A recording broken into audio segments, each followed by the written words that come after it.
USM 뉴스는 미국 남침례교회 유명한 신학교인 뉴올리언즈 신학교에서 교수이자 목사인 잔 깁슨이라는 교수님이 유서를 남기고 자살했음을 보도했습니다. 왜 신망 있는 교수이자 목회자였던 그가 자살을 선택한 것일까요?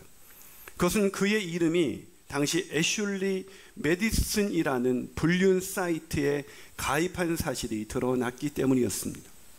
오늘 본문에 소개된 버가모 교회 역시 그런 성적인 유혹으로 인하여 성적인 타락의 문제를 안고 있었습니다. 오늘 본문 13절은 이렇게 이야기합니다. 내가 어디에 사는지를 내가 아노니 거기는 사탄의 권자가 있는 데라. 내가 내 이름을 굳게 잡아서 내 충성된 증인 안디바가 너희 가운데 곧 사탄이 사는 곳에서 죽임을 당할 때에도 나를 믿는 믿음을 저버리지 아니하였도다. 자, 주께서 버가모 교회를 뭐라고 칭찬하고 계십니까? 너는 나를 믿는 믿음을 너희가 저버리지 아니했다. 즉 다시 말해서 이것은 대단한 것입니다. 황제를 숭배하는 곳, 즉 사단의 권자가 기승을 부리는 그런 곳에서 살면서도 믿음을 저버리지 않았던 것입니다. 참 대단하지 않습니까? 그런데 이런 버가모 교회를 향해서 하나님이 갑자기 이렇게 책망하십니다. 자, 본문 14절 같이 읽어보도록 하겠습니다. 시작.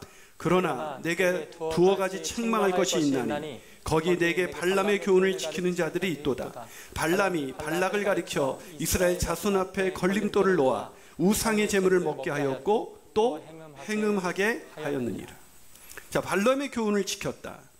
이것이 무슨 뜻일까요? 발람의 교훈을 지켜서 우상의 제물을 먹고 행음했다. 즉 성적으로 타락했다는 것이죠. 이게 무슨 얘기냐면 발람에 대해서 우리가 알아야 되는데 민수기 31장 16절로 한번 가보죠. 읽어보시면 이렇게 되어 있습니다. 보라, 이들이 발람의 꾀를 따라 이스라엘 자손을 부올의 사건에서 여호와 앞에 범죄하게 하여 여호와의 회중 가운데에 연병이 일어나게 하였느니라. 자, 이게 무슨 말이냐면 배경을 설명하면 이렇습니다. 이스라엘 백성이 가나안 땅을 향해 길을 갈 때 모압 땅을 지나가게 됩니다. 그러자 두려웠던 모압 왕 발락이 이방인의 선지자였던 발람에게 찾아가서 이스라엘을 저주하게 해달라고 하죠. 그런데 하나님이 발람을, 그런 발람 선지자를 막으십니다. 그런데 발람은 하나님이 막으시는데도 결국 이스라엘을 찾아가서 저주를 하죠. 그런데 이스라엘을 저주하는 순간 하나님이 발람의 입술을 주장하셔서 도리어 이스라엘을 축복하게 하십니다. 이 세 번이나 시도했지만 이 저주가 되지 않는 거예요. 그런데도 발람은 그냥 떠나지 않고 꾀를 내게 됐는데 그것은 이스라엘 백성들이 모압 여인들과 함께 음행에 빠지도록 꾀를 낸 것입니다. 이에 하나님이 이스라엘 백성을 징계함으로 인해서 연병이 일어났다. 이것이 바로 민수기의 내용인 것입니다. 즉 다른 유혹은 다른 것으로 저주할 수 없도록 하나님이 막으셨지만 결국은 발람이 내놓은 꾀, 그 성적인 유혹에 이 이스라엘 백성들이 넘어가고 만 것입니다. 바로 오늘 이 말씀을 오늘 버가모 교회 얘기하시고 계신 것은 이 버가모 교회가 이 발람의 교훈을 지킨다. 즉 성적 유혹에 빠져서 우상 숭배와 행음을 하게 되었다는 것을 말하고 있는 것입니다. 즉 성적인 타락에 버가모 교회가 빠진 것입니다. 여러분, 버가모 교회는 누구보다도 신실한 믿음을 소유했던 그런 사람들이었지만 안타깝게도 성적인 유혹에 넘어가고 만 것입니다. 그렇다면 사랑하는 여러분, 요즘 우리가 잠언을 통해서 이 성적인 유혹이 얼마나 위험한 것인가를 배우고 있지만 저와 여러분은 이 성적인 유혹에서 자유로우십니까? 우리는 성적인 유혹에 빠지지 아니하고 신실한 그 걸음을 계속해서 걷고 있을까요? 저는 저와 여러분 혹시 성적 유혹에 빠져서 그것이 마음속에 가능한 것이든 실제로 가능한 것이든 아니면 음란 사이트를 본 것이든 어떤 것인지 간에 아니면 영적인 가늠을 한 것이든 간에 우리가 성적인 이런 유혹으로 인해서 우리의 삶이 무너졌다면 오늘의 말씀을 통해서 다시 회복되는 역사가 일어나게 되시기를 주님의 이름으로 축원합니다. 자, 그렇다면 성적인 유혹에 넘어갔을 때 우리는 어떻게 해야 될까요? 첫 번째로 유혹에 넘어간 죄를 회개해야 합니다. 이 성적 유혹에 넘어갔다.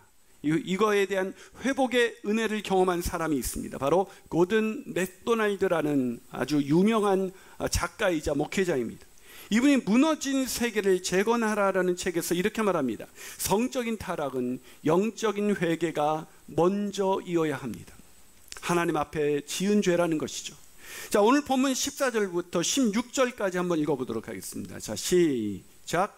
그러나 내게 두어 가지 책망할 것이 있나니 거기 내게 발람의 교훈을 지키는 자들이 있도다.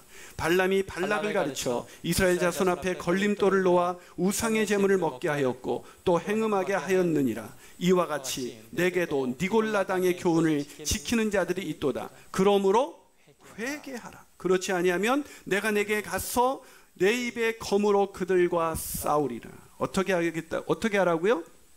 회개하라. 여러분, 놀라운 은혜입니다. 여러분, 성경에 늘 회개하라고 하니까 뭐 회개하라는 얘기인가 보다 이렇게 생각하시는데, 여러분, 하나님이 우리가 성적인 유혹으로 인해서 우리의 마음이 무너졌을 때 하나님이 우리에게 회개의 기회를 주신다는 것은, 이것은 놀라운 은혜인 것입니다.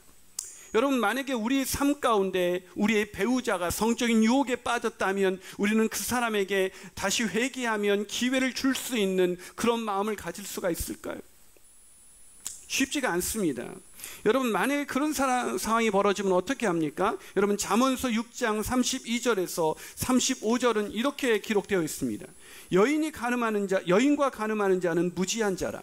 이것을 행하는 자는 자기의 영혼을 망하게 하며 상함과 능욕을 받고 부끄러움을 씻을 수 없게 되나니, 남편이 투기로 분노하여 원수 갚는 날에 용서하지 아니하고 어떤 보상도 받지 아니하며 많은 선물을 줄지라도 듣지 아니하리라.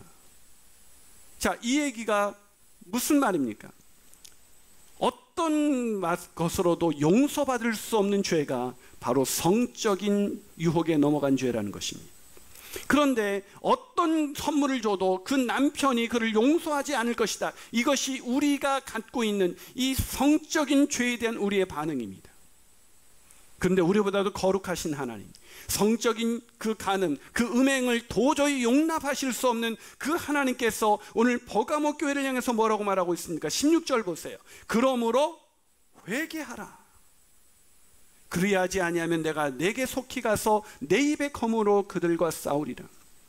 여러분, 하나님께서 우리에게 회개하라고 촉구하고 있습니다. 그러면서 만약에 회개하지 않으면 내가 가서 그들과 싸우리라 라고 이야기하고 있습니다. 자, 겁주고 있는 것입니까? 아니요. 하나님은 지금 다시 관계를 회복할 수 있는 은혜의 기회를 주시는 것입니다. 놀라운 은혜죠.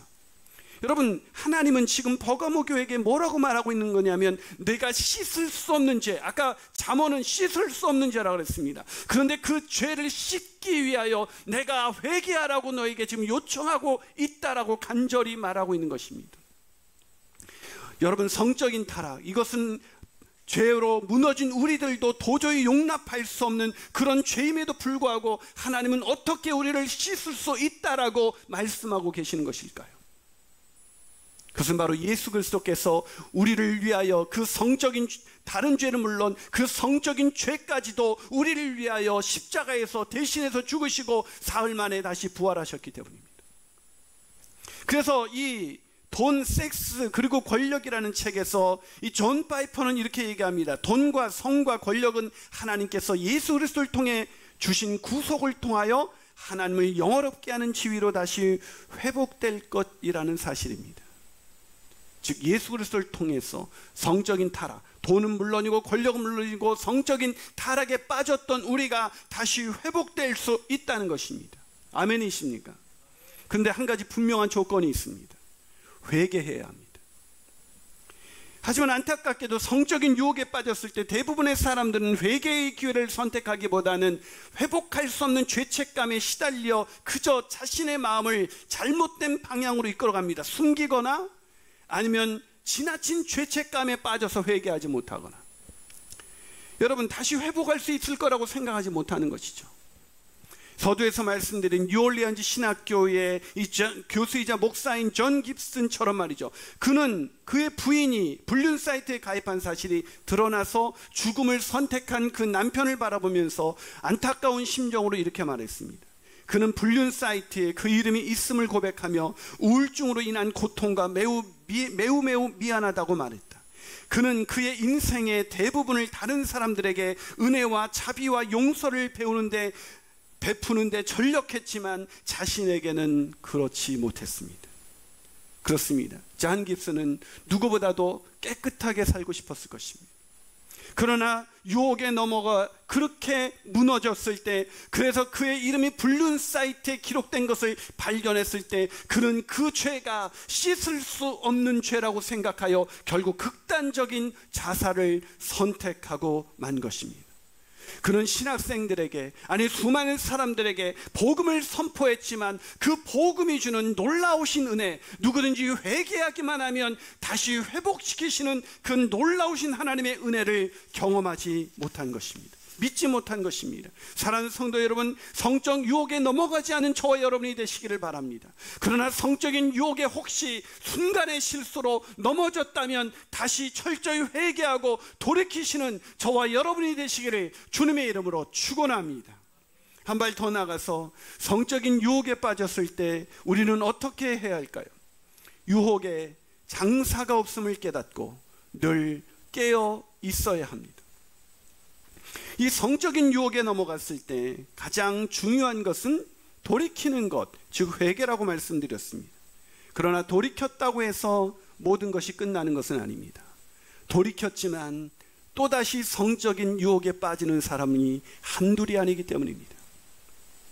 다시는 음란 사이트를 보지 말아야지, 다시는 배우자 아닌 사람을 만나지 말아야지, 다시는 내가 영적인 간음에 빠지지 말아야지, 내가 다시는 마음속에 음욕을 품지 말아야지 하면서도 또다시 음욕이 일어나고 또다시 영적인 간음, 또 육적인 간음에 빠지는 것이 바로 우리의 모습이기 때문입니다. 이 깁슨 교수에 대해서 유쌤은 이런 기사를 계속해서 기록했습니다. 깁슨은 애슐리 메디슨 리스트에 그의 이름이 오른 것을 확인한 지 6일 만인 지난달 24일 유서를 남긴 후 자살한 것으로 밝혀졌다. 깁슨이 남긴 유언 노트에는 애슐리 메디슨을 포함한 그의 악행에 대한 고백과 가족에 대한 미안함을 기술한 것으로 전해졌다. 많은 사람들이 성적인 유혹이 발각되었을 때 그 부분에 대해서 아주 부인하거나 아니면 지나친 죄책감으로 그냥 그렇게 살아가는 사람들이 많은데, 이 잔 깁슨은 그 자신의 악행을 돌이키면서, 악행을 고백하면서 가족과 또한 자신이 당한 피해자들에 대한 그런 미안함을 기술한 것으로 전해졌다. 이 내용을 읽으면서 깁슨이라는 이 분이 우리보다 과연 더 도덕적으로 문제가 있었을까, 그런 생각이 들지 않았습니다. 이분은 어쩌면 우리보다도 누구보다도 더 신실하고 깨끗하게 살려고 노력했던 분이었을지도 모르겠습니다. 그랬던 사람이었기 때문에 자신이 행한 그 모든 행동이 악하고 부끄럽다고 생각했던 것이 아니었을까요? 애슐리 메디슨에 가입하기 전까지 그는 누구보다도 신실하게 살려고 노력했을 것입니다. 그랬던 사람이었기에 자신의 행동을 부끄럽고 악한 것이라고 생각했던 것입니다. 그래요, 그는 누구보다도 신실하게 살려고 노력했던 사람이었습니다. 하지만 우리가 기억할 것이 있습니다. 그가 얼마나 많이 결단했을까요? 얼마나 많이 그 불륜 사이트를 보지 않으려고 노력했을까요? 그러나 그는 어느새 중독이 되고 말았던 것입니다. 깨어있기가 아무리 신실하게 살고자 노력했던 사람이라 할지라도 그렇게 깨어있기가 결코 쉽지가 않다는 것입니다. 무슨 말입니까? 성적인 유혹에는 장사가 없다는 말입니다. 아니, 유혹에 빠진 죄를 돌이켰다 해도 다시 유혹은 찾아오고 그 유혹에 쉽게 무너지는 저와 여러분의 모습을 발견하게 되지 않습니까? 왜일까요? 잠언 5장 3절은 이렇게 말합니다. 대저 음료의 입술은 꿀을 떨어뜨리며 그의 입은 기름보다 미끄럽다. 자, 성적인 유혹을 어떻게 표현하고 있습니까? 입술은 꿀을 떨어뜨리고 입은 기름보다 미끄럽다라고 표현하고 있습니다. 여러분, 이 말은, 여기서 꿀은 인간이 경험할 수 있는 가장 달콤한 쾌락을 상징합니다. 가장 달콤합니다. 여러분이 인생을 살면서 누렸던 어떤 즐거움보다 훨씬 더 즐거워. 그런 즐거움이기 때문에 아무리 신실하게 살려는 사람이랄지라도 그 유혹을 피하지 못하고 다가온 순간 이미 무너질 수밖에 없다는 것입니다. 아무리 회개하고 결단한 사람이라도 그 유혹을 다시 이겨낼 수 있는 사람은 없다는 것입니다. 최근 저에게도, 제가 밴드를 하고 있는데 밴드에 초대장이 하나 날라왔습니다. 그 초대장은 이렇게 쓰여져 있었습니다. 성인들만의 즐거움. 그리고 MOOD, 무드라고 써 있었고 성인짤이라고 써 있었습니다. 성적으로 유혹하기에 충분한 여인의 사진과 함께 곁들여져서 밴드의 초대장이 날라왔습니다. 이것을 보는 순간 제가 어떻게 했을까요?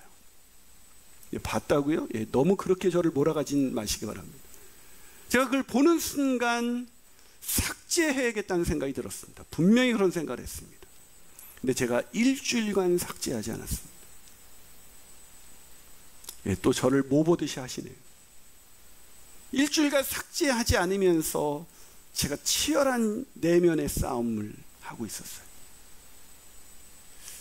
그냥 한 번이라는 호기심과 절대 안 돼 라는 그 두 마음이 제 마음에서 이렇게 치열하게 싸우고 있었습니다. 결국 잠언의 말씀을 더 묵상하면서 또 오늘의 본문을 묵상하면서 말씀을 붙들고 삭제할 수가 있었습니다. 사랑하는 여러분, 이 버가모 성도들이 우리와는 다른 사람들이었기 때문에 이렇게 책망을 받고 있다고 생각하십니까? 아니요, 그들은 믿음을 지키기 위해서 순교를 마다하지 않았던 사람들이었습니다. 순교자의 행렬에 걸어갔던 사람들, 그 사람들이 왜 성적인 유혹에 쉽게 무너졌을까요? 유혹은 그만큼 달콤하기 때문에 유혹에는 장사가 없는 것입니다. 끊임없이 깨어 있어야 하는 것입니다. 끊임없이 깨어 있지 않으면 한순간에 무너질 수밖에 없었던 것입니다. 그런데 오늘 이 버가모 교회는 발람의 유혹에 빠졌습니다. 이 발람의 유혹에 빠진, 발람의 유혹에 이스라엘 백성이 넘어간 것처럼 너희들이 니골라 당의 유혹에 넘어갔다고 이야기하고 있습니다. 여러분, 니골라 당이 어떤 사람들입니까? 니골라 당은 바로 하나님께 죄를 용서받았기 때문에 우리는 어떤 죄를 져도 상관없다라고 생각하면서 온갖 음행을 저질렀던 사람들이 바로 니골라 당입니다. 그 니골라 당의 교훈, 그 교훈을 붙잡고 죄를 짓는데 여념이 없었던 것입니다. 여러분, 이게 맞는 교훈입니까? 은혜를 받았기 때문에, 은혜로 용서함 받았기 때문에 우리는 어떤 죄를 져도 용서받을 수 있다, 이게 마치 복음인 것 같지만 이건 반쪽짜리 복음입니다. 존 오웬은 죄와 유혹이라는 책에서 이렇게 말합니다. 죄는 값없이 주시는 은혜를 강조함으로 정신을 어지럽힌다. 죄가 우리를 어떻게 어지럽힌다고요? 우리의 깨어있는 마음을 어떻게 무너뜨린다고요? 죄는 값없이 주는 은혜를 지나치게 강조함으로 인해서 우리의 정신을 어지럽히고 그렇게 망가뜨린다는 것이죠. 결국 복음은 결코 윤리와 동떨어진 것이 아닌데 윤리와 동떨어진 것으로 우리에게 느껴지게 만드는 것입니다. 과연 그렇습니까? 값없이 주시는 은혜 때문에 우리는 얼마든지 모든 죄가 용서받을 수 있어, 이것을 강조하는 사람들이 오히려 니골라당처럼 발람의 교훈에 빠졌던 이스라엘 백성들처럼 그렇게 오히려 성적으로 또한 육체적으로 영적으로 간음에 빠져서 죄 짓는데도 아무렇지도 않게 그렇게 죄를 짓고 살아가고 있다는 걸 기억하십니까? 그건 복음이 아닙니다. 죄는 복음을 희석시키면서 우리를 유혹합니다.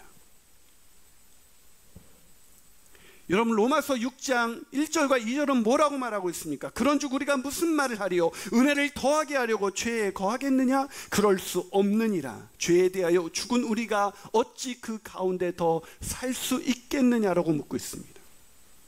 그렇습니다. 은혜를 죄 짓는 근거로 사용할 수 없습니다. 진정 은혜 받은 사람이라면 다시는 성적인 유혹에 빠지지 않기 위해서 오늘도 치열하게 그 깨어서 죄와의 유혹, 그런 성적인 유혹과 싸우는 것입니다. 그것을 멀리하는 것입니다. 사랑하는 여러분, 깨어 있어야 합니다. 깨어 있어서 성적인 유혹은 물론 모든 유혹에서 자유한 저와 여러분이 되시기를 주님의 이름으로 축원합니다. 마지막으로 성적 유혹에 넘어갔을 때 우리는 어떻게 해야 될까요? 그것은 유혹에 넘어졌어도 회개할 때 우리를 새롭게 하신다는 것을 믿어야 합니다. 여러분, 저는 성적 유혹에 넘어갔을 때 회개해야 할 뿐만 아니라 깨어있는 것이 중요하다고 말씀드렸습니다. 그러나 목회를 하다 보면 회개했음에도 불구하고 깨어있지 못하는 경우가 있습니다. 아니, 깨어있으려고 노력을 하는데 또 어떤 사람은 다시 일어나지 못하는 사람들이 있습니다. 제가 대형교회에서 사역할 때였습니다. 한 집사님이 친구들과 골프 여행을 갔다가 입에 대지 않던 술을 입에 대게 되었고, 그 술김에 성적인 유혹을 이기지 못하고 그렇게 자신의 몸을 파는 여자와 관계를 갖게 됐습니다. 아침에 깨어났을 때는 죄책감과 후회가 밀려왔지만 이미 때는 늦은 시간이었습니다. 후회와 죄책감이 그를 사로잡기 시작했습니다. 그분이 너무 힘들어서 저를 찾아왔을 때는 그는 아직까지도 괴로워하고 있었습니다. 한 번도 그런 적이 없었던 사람이니까요. 그래서 그와 상담을 하면서 안타까웠던 것은 그는 누구보다도 아내를 사랑했고 누구보다도 행복한 가정을 이끌어왔던 사람이었다는 것입니다. 진심으로 뉘우치는 그에게 저는 복음을 다시 들려주었습니다. 예수 그리스도께서 죄와 사망으로부터 우리를 건지기 위해서 십자가에서 죽으시고 사흘 만에 부활하셔서 우리의 구주와 주님이 되셨기 때문에 그 복음을 믿는 형제는 이제 그 죄로부터, 그 죄의 결과로부터 자유하다는 이 복음을 들려주었습니다. 그런 눈물을 흘리면서 자신의 죄를 다시 고백하고 회개한 뒤 죄사함을 믿고 돌아갔습니다. 그런데 그 형제는 회복되지 못했습니다. 왜일까요? 아무리 집에 가서 돌아보고 생각해도 아내를 사랑하는 만큼이나 자기가 지키려는 그 순결이 무너진 그것을 도저히 용납할 수가 없었던 것입니다. 참 신실한 형제이죠. 저는 그 형제를 다시 만나서 로마서 8장 1절과 2절을 설명해 주기 시작했습니다. 그러므로 이제 그리스도 예수 안에 있는 자에게는 결코 정죄함이 없나니 이는 그리스도 예수 안에 있는 생명의 성령의 법이 죄와 사망의 법에서 너를 해방하였습니다. 그러나 형제는 이렇게 말했습니다. 목사님, 저도 어려서부터 그 말씀을 배웠습니다. 저는 그런데 용납이 안 돼요. 부끄럽고 수치스러워서 아이들을 더 이상 볼 수가 없습니다. 저는 다시 그 형제에게 말했습니다. 형제님, 예수님이 형제를 죄와 허물을 위해서 십자가에서 그 죄값을 다 치르셨다는 것을 믿으십니까? 네, 믿습니다. 그런데 왜 용납이 안 되는 것이죠? 목사님, 제가 용납을 할 수가 없습니다. 네, 맞아요, 형제님. 바로 그거예요. 누가 용납할 수 없다고요? 제가요. 바로 그거예요. 형제는 지금 형제 안에서 형제가 지은 죄를 해결하려고 노력하고 있습니다. 그러니까 되지가 않죠. 우리는 죄를 깨끗하게 할 수 있는 능력이 없습니다. 형제 안에서 형제가 죄를 해결하려고 하니 해결이 안 되는 것이죠. 오늘 다시 한번 읽어보세요. 이제 그리스도 예수 안에 있는 자에게는 결코 정죄함이 없나니. 자, 누가 정죄함이 없다고요? 그리스도 예수 안에 있는 사람. 아멘이십니까? 그리스도 예수 안에 있는 사람입니다. 사랑하는 여러분, 어디에 있어요? 형제가 자꾸 형제 안에서 그 문제를 해결하려고 합니다. 그리스도 안에 계십시오. 그리스도께서 바로 형제와 저의 그런 죄를 대신해서 십자가에서 죽으시고 부활하신 것입니다. 우리 때문에 그분이 죽으셨습니다. 그러기에 이제 형제는 예수 그리스도 안에서 다시 정죄받지 않습니다. 형제 노력으로 어떤 죄도 해결할 수가 없어요. 형제님, 예수 안에서 다시 새롭게 하시는 하나님의 은혜를 붙잡으십시오. 그리고는 다시는 그 유혹에 넘어가지 마시기를 바랍니다. 그로부터 며칠이 지난 후 형제에게 이렇게 시작되는 편지가 왔습니다. 그런 중 누구든지 그리스도 예수 안에 있으면 새로운 피조물이라. 이전 것은 지나갔으니 보라, 새 것이 되었도다. 아멘. 목사님, 이제 제가 예수 그리스도 안에서 새 것이 되었음을 믿습니다. 다시는 유혹에 빠지지 않겠습니다. 사랑하는 여러분, 하나님이 왜 요한에게 버가모 교회를 향해서 이 말씀을 적게 하셨을까요? 그들을 왜 책망하셨을까요? 니골라당의 교훈, 은혜를 받으면 어떤 죄를 져도 된다는 그런 잘못된 생각, 깨어있지 못했고 잘못된 그 사단의 말에 넘어갔기 때문에, 이미 생각이 넘어갔기 때문에 그들은 그 유혹에 무너질 수밖에 없었습니다. 유혹에 무너진 순간 누구보다도 순교자의 믿음으로 살아왔던 사람들이었기 때문에 도저히 용납할 수가 없었을 것입니다. 그런 그들에게 하나님은, 주님은 요한을 통해서 말합니다. 회개하라, 돌이키라고. 나는 너와 다시 관계를 회복시키고 싶다고. 너와 다시 관계가 회복되어서 순결한 나의 신부로 너와 함께 동행하여 이 길을 걸어가고 싶다고 주님은 말씀하고 있는 것입니다. 그렇지 아니하면 내가 날선검으로 가서 싸우리라. 무슨 말입니까? 겁주고 있는 것이 아니라 관계를 회복하고 싶다고 다시 말씀하고 있는 것입니다.